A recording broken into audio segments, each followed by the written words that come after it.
Eu quero convidar os meus irmãos para abrirem as suas Bíblias na carta do apóstolo Paulo aos Colossenses.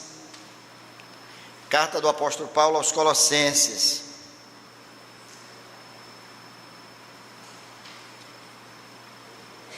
Nós vamos ler no capítulo 1. Nós vamos ler os versos de 13 a 23.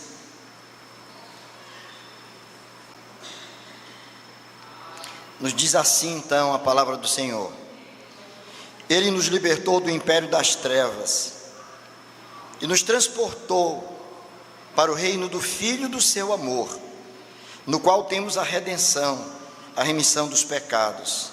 Este é a imagem do Deus invisível, o primogênito de toda a criação, pois nele foram criadas todas as coisas, nos céus e sobre a terra, as visíveis e as invisíveis, sejam tronos, sejam soberanias, quer principados, quer potestades.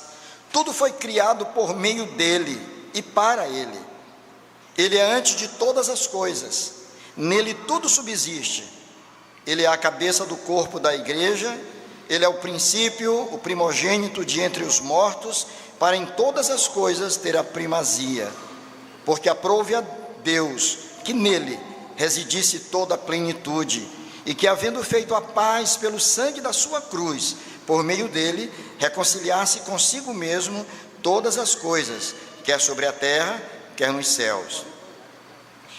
E a vós outros também, que outrora éreis estranhos e inimigos no entendimento, pelas vossas obras malignas, agora, porém, vos reconciliou no corpo da sua carne, mediante a sua morte, para apresentar-vos perante ele, santos, inculpáveis e irrepreensíveis, se é que permaneceis na fé, alicerçados e firmes, não vos deixando afastar da esperança do evangelho que ouvistes e que foi pregado a toda criatura debaixo do céu, e do qual eu, Paulo, me tornei ministro. Vamos orar, irmãos. Vamos pedir a Deus que abra a nossa mente, abra o nosso coração, para que tenhamos o entendimento correto da palavra, e que o Senhor Deus aplique a sua palavra a nós, que ela possa ser recebida por nós com alegria, e que o Senhor Deus assim esteja nos abençoando. Vamos orar. Senhor querido, nós te damos graças por esta hora, e pela alegria de prestar um culto a Ti. E agora, neste momento, rogamos a Tua ajuda, Senhor, pedindo ao Senhor que use de misericórdia para com cada um de nós, que nos reunimos no Teu nome para prestar um culto a Ti, Senhor. Abra nossa mente, abra o nosso coração, para que possamos compreender a palavra e receber a palavra com alegria, Senhor, porque ela é a palavra do Deus eterno, é a palavra viva do Deus vivo, é a palavra que nos transforma, é a palavra, Senhor, que nos consola, é a palavra que nos anima e que nos ajuda na nossa caminhada. Portanto, eu te peço, Pai, usa-me como instrumento em Tuas mãos, como boca do Senhor, e que o Senhor assim abençoe a todos nós, que o Teu nome seja exaltado, e que a Tua igreja seja edificada, no nome de Jesus, e para a glória de Jesus. Amém, Senhor. Queridos irmãos, esta semana foi para mim uma semana de muita reflexão, Domingo passado, estivemos aqui na igreja, fizemos um encontro aqui pela manhã, que culminou com um almoço delicioso. Eu aproveito inclusive a oportunidade para agradecer a nossa Sociedade Auxiliadora Feminina, a nossa UPH, União de Homens, a nossa mocidade, aos nossos adolescentes que trabalharam para que a nossa manhã fosse uma manhã muito abençoada. E eu confesso aos irmãos até que eu fui surpreendido com a quantidade de pessoas. Eu havia conversado com algumas outras pessoas, disse: olha, Tantas pessoas se despediram de mim dizendo que iam viajar, muitas estão viajando, famílias inteiras estão viajando. Eu acredito que vamos ter poucas pessoas no domingo pela manhã, acredito que vamos ter poucas pessoas, mas foi totalmente diferente. Nós tivemos um grupo muito expressivo aqui na igreja, uma manhã muito proveitosa aqui, com momento devocional, de cânticos, de reflexão na palavra, e depois com aquele saboroso almoço lá atrás, seguido de um bom momento de conversa, troca de experiências, e toda aquele evento culminou com os jovens saindo para jogar um vôlei na praia. Eles se organizaram aí, e uns saíram para assistir, para jogar um vôlei, outros ficaram aqui assistindo a um filme. E eu saí daqui pensativo e feliz da vida, porque eu vi jovens e adolescentes da igreja, os que estavam aqui presentes, empenhados naquele encontro, empenhados na realização daquele evento, e a alegria deles, trabalhando, carregando cadeiras, arrumando, ajudando a arrumar as mesas. E eu, depois que tudo terminou, naquela correria para deixar tudo organizado, e eu fiquei feliz por ver aquela cena, uma cena de jovens com o coração nas mãos de Deus, felizes por estarem aqui reunidos e tendo a oportunidade de louvar a Deus e de estarem juntos.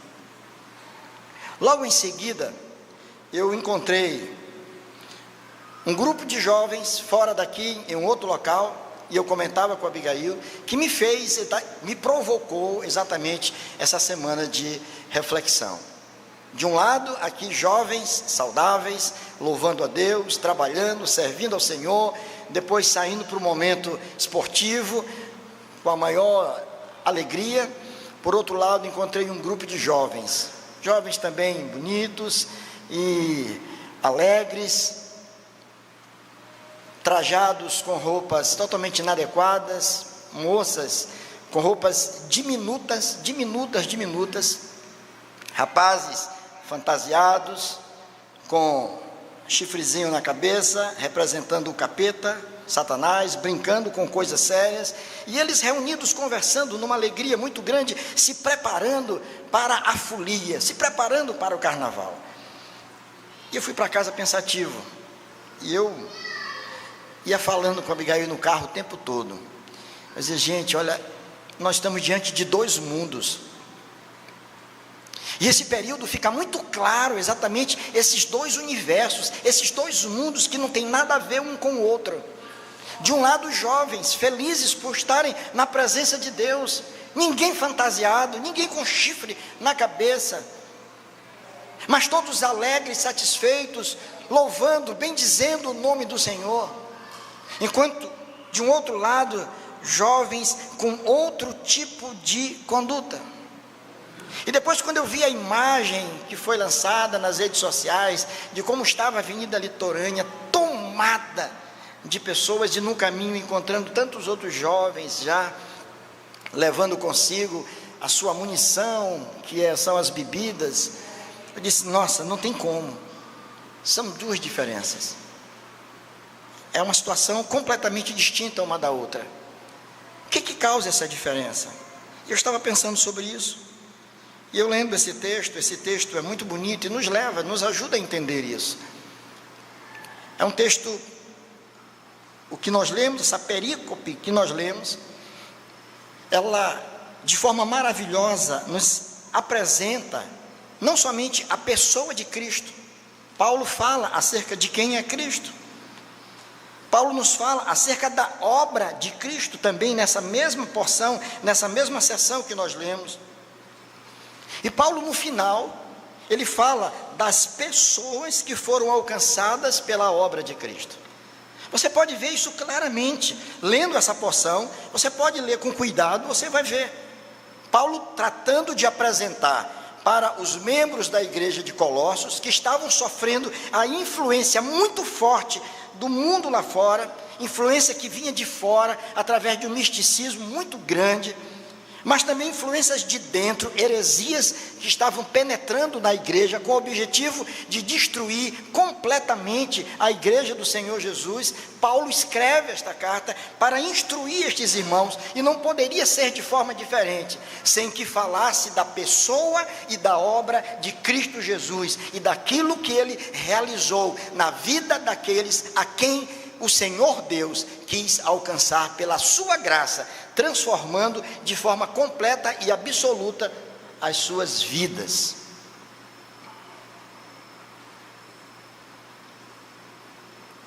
A gente tem aprendido que é muito importante que nós conheçamos a palavra do Senhor. Isso é uma verdade. Eu me lembro quando eu fiz a minha profissão de fé, na década de 70, com o reverendo Paulo Ramos Silva, ainda pastor lá na igreja presbiteriana do Cruzeiro do Anil. Um dos presbíteros que estavam presentes, muito simples, me deu um conselho e disse: olha, meu filho, você está começando a sua carreira de fé, duas coisas são importantes: a sua vida de oração e a sua vida de meditação na palavra. Através da oração você fala com Deus. Ele dizia de forma muito simples, presbítero Oséias, através da oração você fala com Deus, e fale com o Senhor, Ele vai lhe ouvir, Ele vai lhe ouvir. Através da meditação na palavra, o Senhor vai falar com você. É pela palavra que Deus vai alimentar a sua fé, é pela palavra que Deus vai te orientar acerca de tudo que você vai fazer na vida. E eu guardei aquilo, e disse: que coisa tão simples, mas de uma profundidade tremenda, oração e meditação na palavra. E nós temos procurado de todas as formas nos aprofundar na palavra, conhecer a doutrina. Pertencemos a uma igreja, uma denominação que tem zelado pela doutrina, pela ortodoxia bíblica, e somos reconhecidos lá fora por outras denominações, co-irmãs, que nós amamos também, e eles nos têm como uma igreja de fato devotada às Escrituras, que se apega à palavra de Deus, que busca fidelidade na palavra de Deus. Isso é uma verdade. Mas nós precisamos entender algo que é fundamental também para as nossas vidas, que não basta apenas conhecermos a palavra, não basta apenas abraçarmos a sã doutrina e tê-la gravada no nosso coração e tê-la também na ponta da língua para falar a qualquer pessoa acerca dela, mas é preciso que a nossa vida esteja perfeitamente harmonizada com aquilo que nós cremos,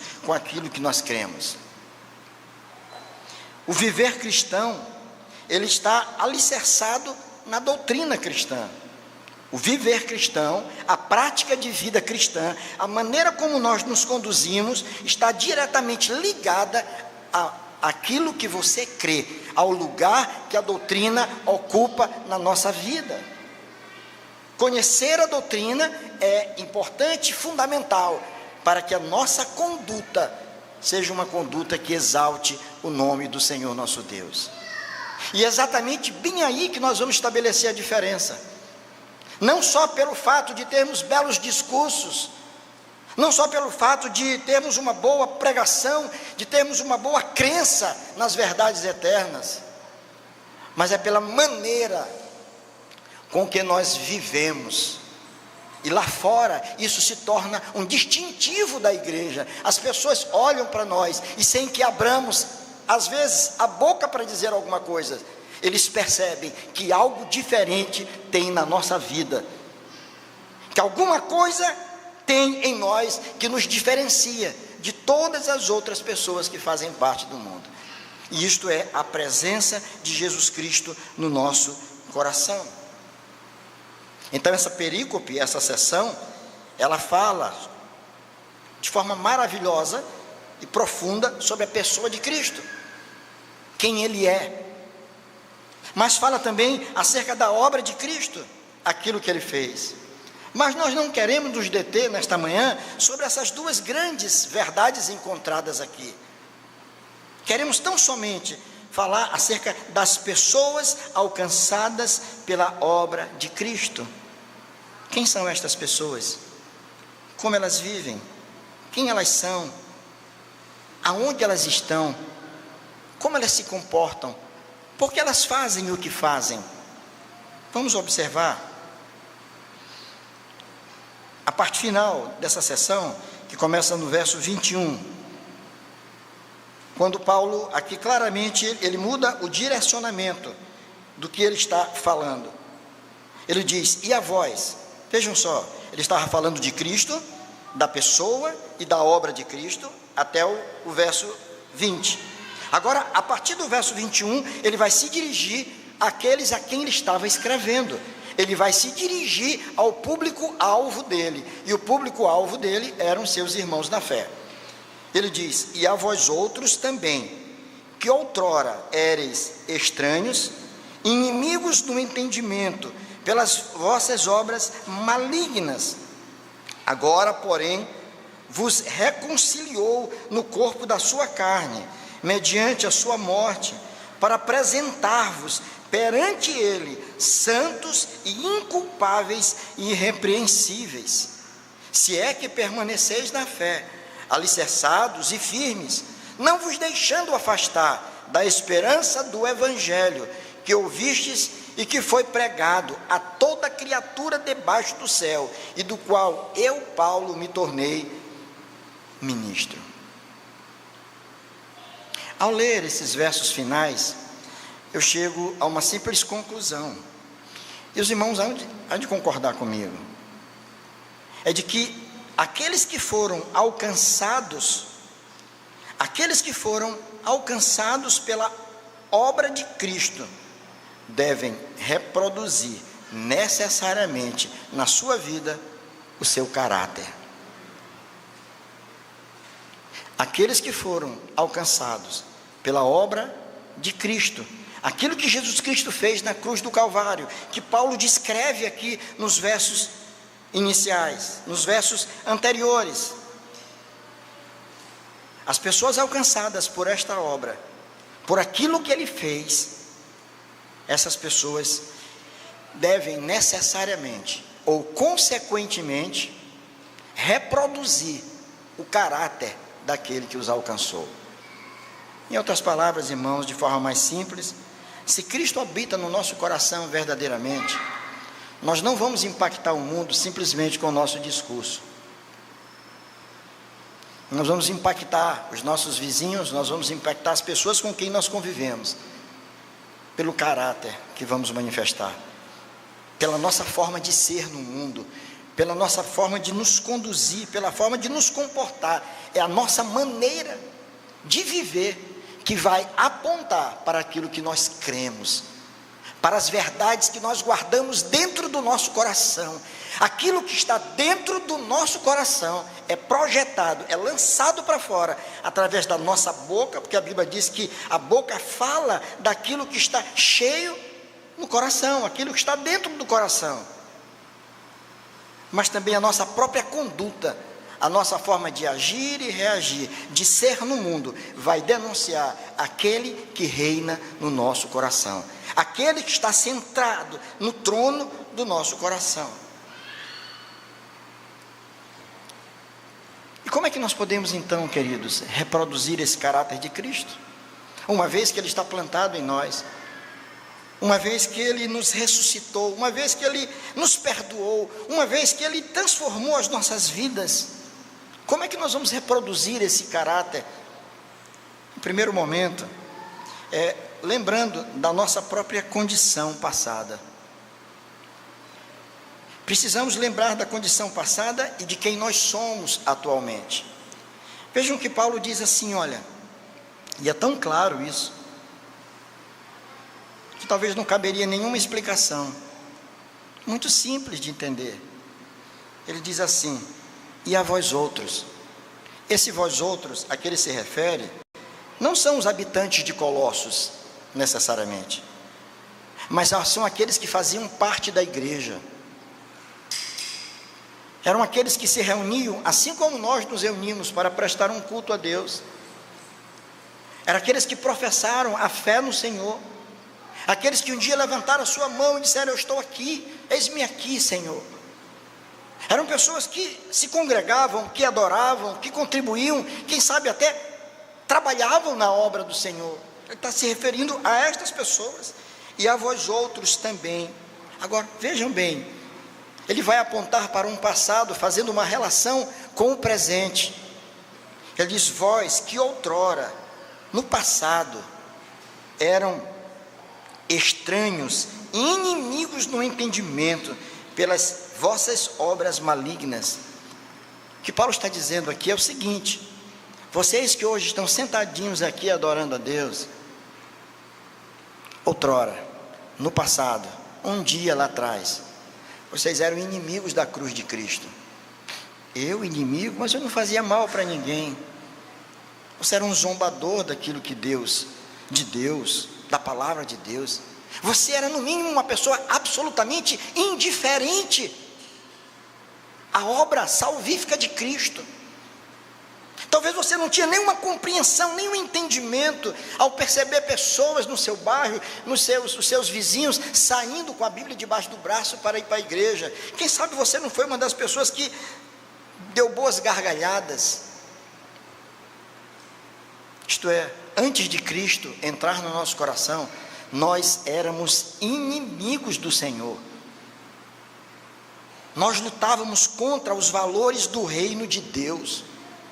Nós éramos desobedientes, indisciplinados, indiferentes, negligentes, maliciosos, pecadores, mergulhados no lamaçal do pecado. Nós éramos todos assim. E Paulo está lembrando aquela gente de quem eles eram. Mas Paulo não os castiga, não os maltrata, simplesmente com uma lembrança do que aconteceu no passado, da maneira com que eles viviam.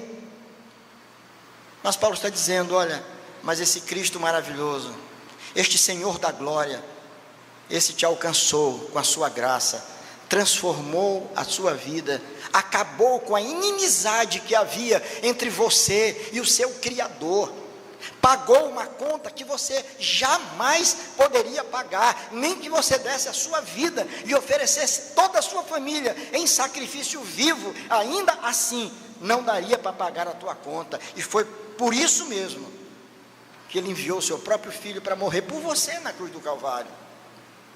Hoje você é uma nova criatura, você está em Cristo Jesus, você tem a certeza da sua salvação em Cristo. Você não é mais um perdido, você não é mais um ímpio, apesar de ainda vivermos sob os efeitos do pecado, de ainda pecarmos, mas não temos prazer no pecado, o pecado já não nos domina mais. Isso só foi possível porque Cristo operou nas nossas vidas, transformando-nos completamente, fazendo de nós novas criaturas. Essa é a nossa nova identidade. Somos cristãos. E esse título de cristãos, esse apelido, foram dados aos seguidores de Cristo em Antioquia. Significa pequenos cristos. E era uma forma zombeteira de falar. Nós somos cristãos, porque somos servos do Deus Altíssimo e o Senhor Jesus habita no nosso coração, cremos nele, fomos alcançados pela sua obra, temos uma nova identidade, não pertencemos ao mundo, estamos no mundo, mas não somos dele, é o que Jesus diz lá em João 17, na sua oração sacerdotal. Estamos no mundo, convivemos com toda a maldade que há no mundo, mas não pertencemos a ela, não temos prazer nela, porque alguma coisa aconteceu nas nossas vidas. O que aconteceu? Uma luz se acendeu na nossa mente, e agora a gente pode ver a cruz do Senhor Jesus, podemos ver o Senhor sorrindo na nossa direção. Ele transformou a nossa vida. Nós somos pessoas transformadas. Nós temos uma nova identidade em Cristo Jesus, e precisamos nos lembrar dela. Só é possível reproduzir o caráter de Cristo, nos lembrando de quem nós éramos e do que nós somos agora nele. Em segundo lugar, podemos reproduzir o caráter do Senhor, não somente nos lembrando da nossa antiga e agora nova condição, mas também mantendo uma vida piedosa. Mantendo uma vida piedosa. Ele diz assim, verso 22: agora, porém, vos reconciliou no corpo da sua carne. Fala sobre a obra dele ainda. Agora, porém, vos reconciliou a vocês que eram inimigos, no corpo da sua carne. Ele foi crucificado, morreu, pregado na cruz, mediante a sua morte, para apresentar-vos perante ele. Agora como? Apresentar-vos perante ele, santos, inculpáveis e irrepreensíveis. Queridos, é assim que nós temos que viver. Nós somos reconciliados para vivermos assim, como santos. E a palavra santo aí significa separado. Você foi separado. Você não tem mais nada a ver com aquilo que o mundo oferece. Você foi separado, separado pelo Senhor e para o Senhor. Você é santo. E ele diz mais: santos, inculpáveis, inculpáveis. Essa palavra inculpável aqui, no original, lá no grego, é amomos. E amomos significa sem mancha. Alguém sem mancha, como Cristo. Como Cristo, como está lá em 1 Pedro 19, é o Cordeiro de Deus que foi apresentado sem mancha, sem mácula. Agora nós somos transformados, alcançados pela graça, e temos que viver desta forma, sendo inculpáveis. Ser inculpável é não carregar consigo nenhuma mancha. Não pode haver mancha na vida de um servo de Deus. Você foi lavado no sangue do Cordeiro. Então nós temos que, a cada dia, buscar ao Senhor, para que Ele nos mantenha limpos, sem contaminação alguma. O nosso coração, a nossa mente, não pode estar maculada. O nosso testemunho não pode estar manchado por uma má conduta, porque isso joga por terra todo o nosso discurso. De nada vai valer se estivermos maculados, manchados. Então a Bíblia diz que temos que ser santos, inculpáveis e irrepreensíveis. Irrepreensíveis, esta palavra anenkletos. Esta palavra anenkletos é uma expressão do mundo jurídico, E ela significa, essa palavra significa sem acusação. Você não pode ser mais colocado na condição de réu, porque não pesa mais sobre você nenhuma acusação. O inimigo vai tentar vasculhar a tua vida. Ele vai te acompanhar em todos os lugares, você na sua casa, você no seu trabalho, conversando com seus colegas, e ele vai acompanhar, porque tudo que ele quer é encontrar em você alguma coisa para te culpar, está vendo aí, ó, olha aí, aquele que está dizendo ali que é, ali, o que ele está fazendo, olha como ele está vivendo, olha a conduta dele, olha como ele se diverte, olha a diversão dele como é que é. Então, lembrar da história de Jó? E Jó tentou acusar ao Senhor, dizendo, o inimigo tentou acusar o Senhor, dizendo: Jó tem uma boa conduta, porque afinal de contas tu cercas de tudo que é bom, tu tens abençoado a ele tem uma família maravilhosa, ele é próspero, um homem rico, está muito bem de vida, tem uma saúde de ferro. O homem tem uma saúde de ferro. Como é que ele não é grato a ti? Agora tira essas coisas dele e vai ver se é possível alguém viver de forma correta.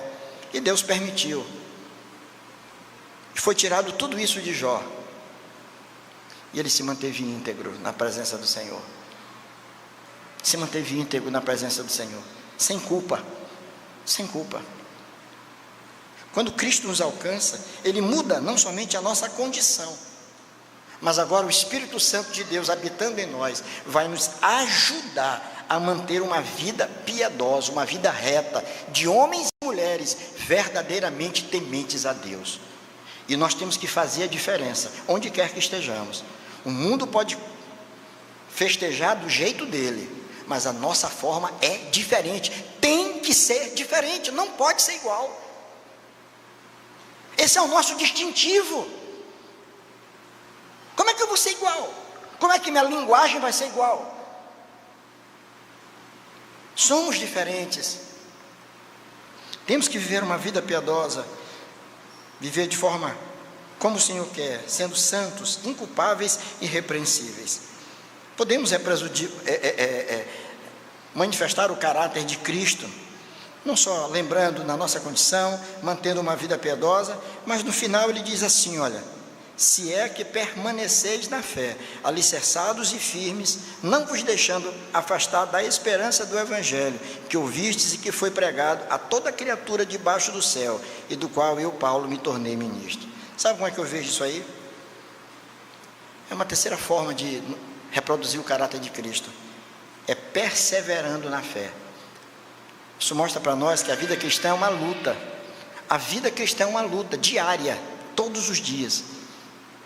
Todos os dias nós somos tentados, todo dia estão tentando puxar o nosso tapete, o inimigo, o mundo que nos assedia, o nosso coração que tenta nos enganar muitas vezes, para nos fazer tropeçar e cair, mas nós temos que ser perseverantes na fé.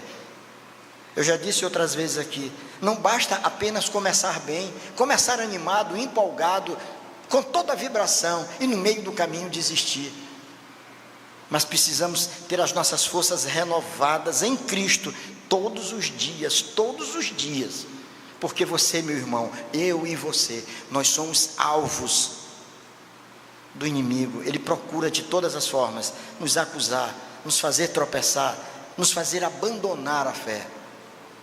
E são essas palavras, as palavras do Senhor, que nos reanima, que nos coloca de pé novamente, que nos ajuda na nossa caminhada. Sem dúvida alguma, fomos alcançados pela graça, sem dúvida alguma, fomos alcançados pela obra de Cristo. Ele, o Senhor Jesus, é o Senhor das nossas vidas, Ele fez de nós novas criaturas, que portanto, meus irmãos, possamos viver para a glória dEle, que possamos viver para a honra e para a glória do Senhor, e jamais, em momento algum, nos associar a qualquer coisa que nos faça perder essa condição que o Senhor conquistou na cruz por nós. Que Deus nos abençoe, que o Senhor esteja conosco.